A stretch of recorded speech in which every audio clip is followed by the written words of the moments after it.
Hello everyone, and welcome to Mega Man X. Excuse me for a second. Oh, damn it. I didn't mean for... I need to start the intro again. That's fine. I just need to test something.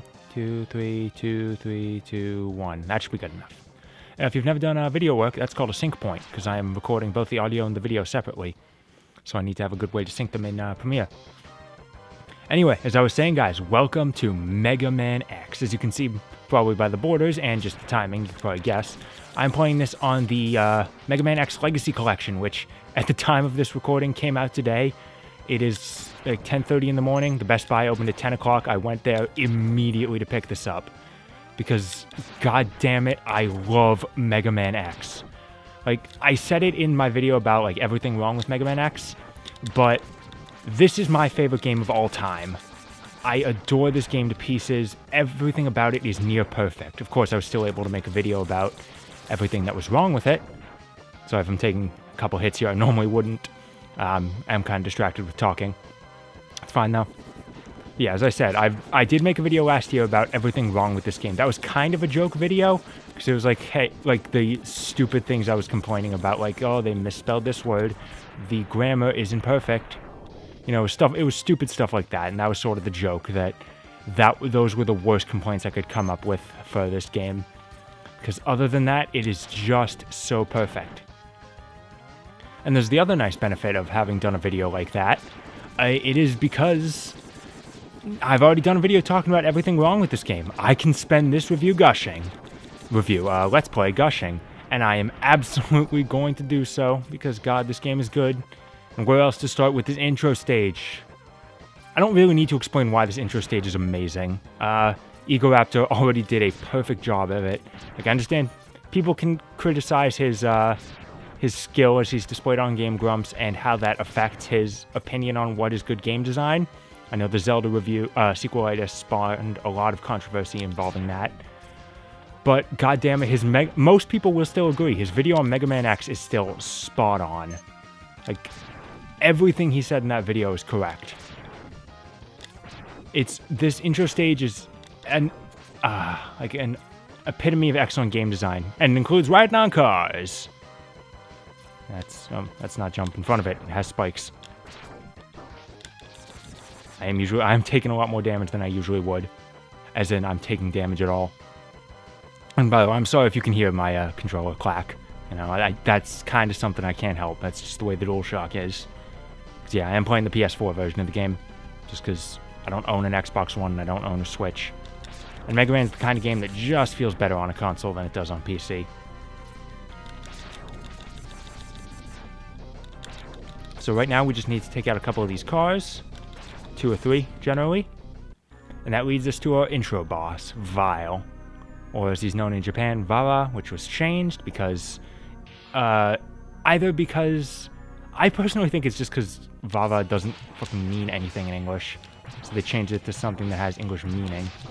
Why am I even bothering? But most people say it's because Vava can also be translated as Baba, and his design is very clearly based on Boba Fett of Star Wars. But yeah, you can't win this fight. You can in Maverick Hunter X, but not here. It's supposed to show how weak and powerless you are. You worthless piece of scrap metal. Did you think you could defeat me? If that's not an introduction, what is? Zero just comes right in, blasts off his arm, saves your ass.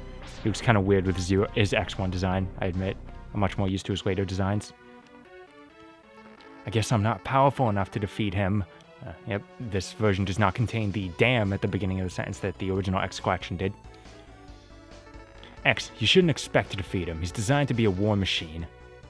Remember, you have not reached full power yet. If you use all the abilities you were designed with, you should become stronger. You may even become as powerful as I am. I'll scout ahead and collect as much information on Sigma's fortress as I can. I'll meet up with you when you get there. See you later. X, I know you can do it. Just as a side note, it's really weird playing this game in perfect clarity, like perfect HD clarity. That's fine, I don't need to save. Because I've spent so many years of this game playing it on the GameCube, routed through composite on either CRT or my HD TV. So I'm used to it not looking so hot. And unfortunately, that's kind of a look I've gotten used to. So anyway, we're on to our first Maverick stage of the game. Maverick's, in case you really don't know Mega Man X, and which I'm really surprised you're watching this. If you're watching my channel at all. Basically, this series equivalent to Robot Masters. You got 8 of them to beat. You fight them, go through their uniquely designed stages, fight them, get their weapons, and then move on to the next one in the chain. Mega Man X really is just an evolved form of classic Mega Man. You know, it follows the exact same structure, the exact same sort of story beats. It has more story, a darker story, all that over classic. But for the most part, the gameplay is very familiar, which is, you know, that's nice. There's nothing really wrong with classic Mega Man. The only issue I sort of have with it is that it's just kind of uninteresting. Which is really the reason why I prefer the X series. But the real things that set X apart are like what I showed off there. You have a couple extra moves, like the ability to climb walls. As of right now, that's really it, because the charge shot has been in classic Mega Man by this point. And this is our next big change. So you've come. X, I gave you the ability to choose your own path in life, and I had hoped the world would allow you to choose a peaceful one. But now it seems that you are destined to fight. Because I thought the world might need a new champion, I have hidden capsules like this one. If you find and use them, you will be able to increase your powers beyond anything the world has ever known. Step into this capsule and receive an acceleration system to boost your speed. Good luck, X. And that L is still should not be capitalized. But here's our next big thing that separates classic Mega Man from Mega Man X: armor upgrades. Throughout various stages in the game, you'll find these capsules, and each one gives you something to improve your abilities. And it starts off with why you should absolutely be coming to Chill Penguin stage first. Because you get the boots, which give you the ability to dash. And I'm going to apologize right now if my dashing doesn't exactly work out perfectly. Like I said, I have spent years of this game playing it on the GameCube, so I'm used to the GameCube's button layout. I'm making do with it for now, but it is kind of weird. Suddenly going to the controller design that it was more built for. It should be okay. I'm actually having a pretty easy time. The only time I've ever played Mega Man X on anything other than GameCube controller was, Oh, nice. Thank you. I don't know what that trophy's for, but I got it, so that's always nice. Oh, see, dash didn't quite work there. Yeah, as I was saying, the only time I've ever played Mega Man X on something other than a GameCube controller was the one time I was making that Everything Wrong with Mega Man X video, because I tried to record it on the GameCube. I really tried. But I'll go into this story after this, because we have our first boss, Chill Penguin. Here's the other reason you should do this stage first, because Chill Penguin is really fucking easy. He is absolutely no threat whatsoever. There we go. Already dealt some good damage. Okay. Oh, that was a poor idea. That was my fault. Damn it. Ow. Oh, God. Please don't tell me I'm going to die to fucking Chill Penguin. Okay, wait for him to fire 4 shots. Get in there. He'll do his belly slide. Wait for him to come out of it. You can fire off a free shot there. And then he sometimes does that, which is really annoying because it just wastes your time. Thank you. But I kind of need to actually stop and focus here, which is really embarrassing. Every once in a while, I try and fire off a shot because I think, like, if I fire off a charge shot at just the right height, it'll, like, clip over the ice penguins and hit him because he is slightly taller. I don't know if you actually can. And for a quick second there, you were able to see another nice little detail about this game. Here we go. All right, fine. Whenever X takes enough damage in this game, like when his health is really low, he starts breathing heavy as a visual indicator. In Chill Penguin stage specifically, because it's so cold, you can see X's breath. I didn't know that for the longest time because I didn't take much damage in Chill Penguin stage. I figured it out once on a really bad run years ago. Hope you don't mind if I skip the you got a weapon things, because honestly I don't care. Next is going to be Storm Eagle. I already forgot what I was talking about. Oh yeah, but I figured it out once a long time ago. Not a long time ago. A couple years ago on a really bad run. And then I got to show it off without actually... Yeah, I was trying to do that. It's all good. It's all fine. It was all intentional. Alright, so this is Storm Eagle stage. Here comes another real difference between X and Classic. Be ready to move left, and you're going to need the dash boots for this. Perfect. A heart tank. As you may have noticed, X's health starts pretty fucking low. But if you collect the heart tank hidden in each stage, then you'll be able to increase it to even more than what Classic Mega Man would have. But you do have to find the heart tanks. You may be wondering, wait, if they're in every stage, why didn't you get one in the last stage? Because the one in Chill Penguin stage, you need the Fire Wave from Flame Mammoth in order to get. So I'm just holding off on it for now.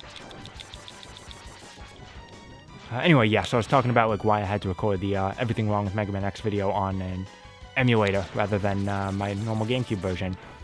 It's because the X Collection on both PS2 and GameCube runs at 240p, which is the standard resolution for the games of that era. Not like GameCube games. That's a sub-tank. It's basically the series equivalent to E-Tanks. I'm not used to this much slowdown. Oh god, double tap dash.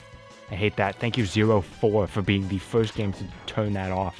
Well, let you turn that off at least. By the way, 240p was the standard resolution for all consoles before the Dreamcast. And the X Collection runs all its games in that resolution, which for the most part isn't a problem. My TV can handle it fine. It's all good. It can handle it fine through composite, which you know, I just sort of assumed was fine for the longest time because I was always playing it through composite. But when I tried to route it through my capture card, which only outputs in HDMI, then it wouldn't work because it can't accept 240p through any... I don't know if it can't accept it through component or if it's just HDMI, but yeah, there we go. I need to destroy these. But either way, the image appeared really flat and really stretched out wide. This capsule contains an enhancement for your helmet, which will allow you to break some ceilings with a headbutt. Most useless upgrade ever. Because, you know, you can break those blocks that you see on the ceiling right there. There is one time you're going to use that.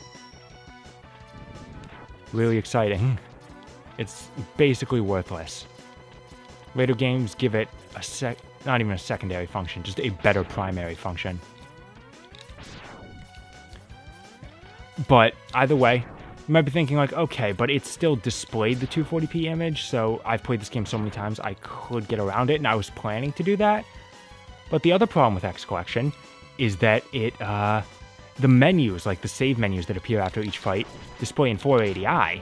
So it's constantly switching resolutions, which my capture card just couldn't handle. Fall down here, grab some light upgrades, which is good because I need to fill up that sub-tank I got. Your sub-tanks start out empty. You fill them up by collecting health when you're already at full health. The sub-tanks there's 4 of them in the game, and they're reusable.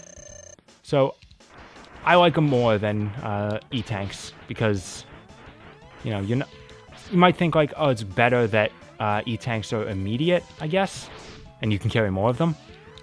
But the problem is you know, you're never going to use an E-tank when you get it, because they're never in, like, the places where you need them. So you're always saving them anyway. Let's wait for him to vomit up an egg. Perfect. This one's going to be a little bit slow. There's a little cheat about this game. If you fire off a standard pellet shot while you're dashing, then it does double damage for some reason. I'm not entirely sure why, but whatever. I don't know if it's a glitch or an intentional exploit, but it was fixed in X3 onwards. Anyway, I understand I'm still getting really off topic on my story. One more shot. There we go. Haha, no damage. Fuck you, Johnny. Alright, I understand I'm getting really off topic on my story. Either way, X Collection kept switching resolutions. My capture card eventually crashed my capture card. I love the way that the airship starts falling. You can see it through the clouds. But, yeah, so either way, you just cannot record the Classic X Collection with my hardware. Next is going to be Flame Mammoth. So I had to resort to an emulator to record that video, because that was the only way. And I don't have a way to use my GameCube controller on my computer, so I had to use my classic controller, which I got around the awkward placement of the dash button that I'm now getting used to, by mapping it to the L button instead, so it played kind of like Zero. Wait a minute, this is Flame Mammoth stage. Where the hell's all the fire?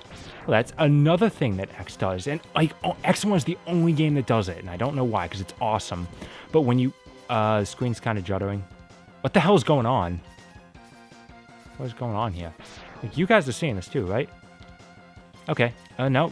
Why is it doing that? That's not normal. Okay, I can work with it. Alright, give me a second here. I need to concentrate. Okay, missed. It's fine now. Just mash it. There you go. It's pretty difficult to make. You need both the boots and the head parts. But if you do it, you can get the Buster upgrade way earlier. No matter what, you're always going to get the Buster upgrade, because you always get it during Sigma Stage 1. But if you get it now, you get it now. You get it earlier. It not only increases your, as he's going to show off here, it not only gives you an extra tier of charge shot, it's really powerful, but it also gives you the ability to charge your special weapons. I'm not going to use that as often, just because I don't use special weapons as often. But, you know, it gives you more possibilities. And I'm going to head under here, because on top of the ice is another hard tank. So if you kill certain Mavericks in this game, then they'll affect another stage. Like, for example, this stage would normally be filled with fire, but we killed Chill Penguin. So it froze the stage over. Which not only just makes it easier to traverse, but it gives you the ability to grab that hard tank there. So that is something you're going to have to take advantage of a little bit to get all the items. Hello, Mets. And then if you come over here, you got the boots. Head parts are also sort of recommended here, but you don't need them. You can get through without them. The boots also let you destroy the blocks with your feet. Which officially, as far as I'm aware, makes the Buster upgrade, which you don't need to get. You can still 100% this game without it. But it makes that earlier Buster point the only time the helmet's really useful. Oh, whoops, accidentally switched weapons. Ooh, put you one up. Always nice. I actually dodged the pickaxe this time. You may have noticed it earlier, but when I got hit with the pickaxe, the guy started laughing because he hit me. It's always fun. I love when games do that, when enemies react to hitting you. Sonic Generations did the same thing. If you got hit with crab meat, he started dancing because he can't believe he actually hit you. But hey, they were doing that way back on the Super Nintendo. Alright. Nice. Yeah, so if this stage wasn't frozen, not only would the ground be an instant death trap, but there'd be like fireballs shooting up, which just makes it more annoying. And of course, you're going to experience it. If you're playing all the X games, you're going to experience that anyway, because all of those changes are not present in the Mega Man Extreme for the Game Boy Color. And Flame Mammoth stage is still there, so you're going to have to deal with it anyway. I did. Thankfully, Extreme isn't that hard. Alright, so we got Flame Mammoth, who is our first boss that's weak to another weapon. I didn't have Storm Eagle is weak to what's it called? Storm Eagle's weak to Stink Chameleon's weapon, which I don't have yet. Yeah, weapon weaknesses work exactly the same that they do in the classic series. He's weak to Storm Tornado. And he's kind of like Gutsman in that he knocks you over when he hits the ground. So be careful about that. Either way, he's still not too hard. And if you come in here with, what is it? Boomer Kuwanga's weapon, Boomerang Cutter. It doesn't deal any extra damage to him as far as I'm aware, but you can cut off his trunk, which gets rid of his ability to shoot oil at you, which is his least dangerous attack, so honestly it doesn't matter. Alright, and that's where we're going to call it for part 1. Come back, you guys, for part 2.